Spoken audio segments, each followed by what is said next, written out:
Hello everybody, and welcome back to exercise 7 here. In this video we're going to be doing part B of this exercise, which is another problem where we're trying to find the volume of a solid of revolution. Okay, this time we're going to take the region bounded between y equals x and y equals x squared and rotate about the line x equals 1. Okay, so this is still going with the picture in figure A. We are still talking about the region between those two curves that I'm shading, but this time we're going to rotate about the line x equals 1. And you might remember in part A, we figured out that the x-coordinate of that right point of intersection was 1. Okay, so we can see that the line x equals 1 is kind of right on the dotted line that I drew. Okay, so let's start by drawing ourselves a bigger picture of this. Okay, so we've got our line and our parabola there and there, and we're going to rotate that about the line x equals 1, so it's going to come out over here on the right. Okay, I'm going to do my best to draw the mirror image over here. Okay, so something like that. Okay, we're going to find this volume by slicing again, and remember, we want to slice perpendicular to the axis of rotation. Since our axis is vertical, that means that we're going to need to slice horizontally this time. So take out your machete and slice this left to right. Notice that there's a gap in our region again. Okay, and so we're going to get a washer that looks like this. Okay, and the key again to figuring out the volume of the region is to first find the cross-sectional area of that washer. Okay, so let's draw a top view of that over here.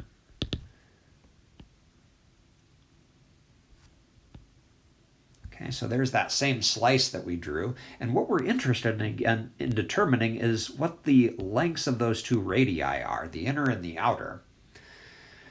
Okay, so back to our picture. Big part of the problem is determining whether your radii are vertical or horizontal distances. Okay, so I'm going to draw in the inner radius on our picture and ask you, does that look like a vertical or a horizontal distance? Okay, it looks to me like it's horizontal, and so what that means is that we're interested not in y in this case, but in x. What is x equal to at these 2 points? We kind of already know right on our axis of rotation that x is equal to 1, so let's label that as well. Okay, so what is x equal to here? Well, notice that that point is on the parabola, and so we kind of started from an equation that looked like y equals x squared. What would that look like if you took that equation and solved it for x?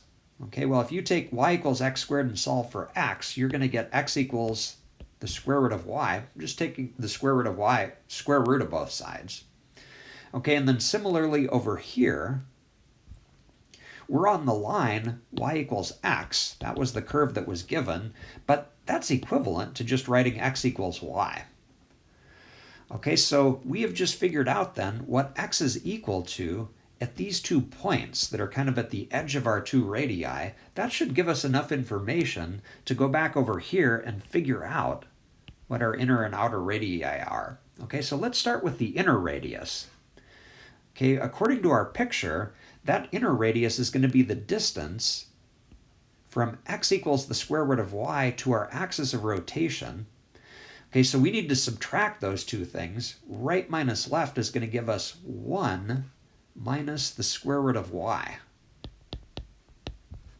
Okay, we're just subtracting the two x coordinates to get that horizontal distance. Okay, and then similarly for the bigger radius over here, that's going to be the distance from our axis of rotation over to this curve.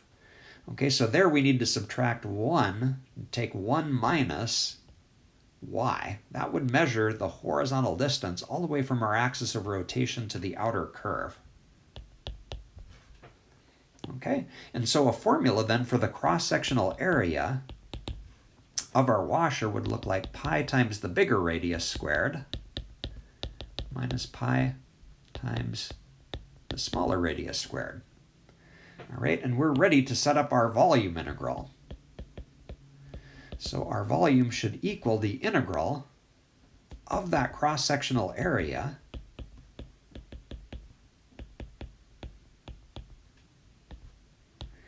Okay, the only thing that's missing again are those limits of integration. What are those? Okay, well, let's take advantage of the fact that in part A,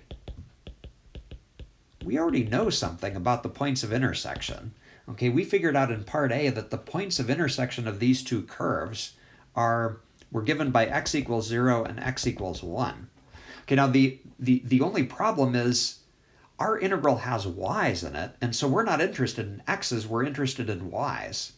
Okay, but here's the thing. Both of these points of intersection up here, they both lie on the line y equals x. And so if x equals 0, that means y is going to be 0. And similarly, if x equals 1, y is also going to be 1. Okay, so the upshot of it is our limits are still going to be 0 to 1. Okay, the y values match the x values in this case. All right, so let's fill those in. Going from y equals 0 to y equals 1. And we have ourselves an answer. They just asked us to set up the integral but not evaluate it.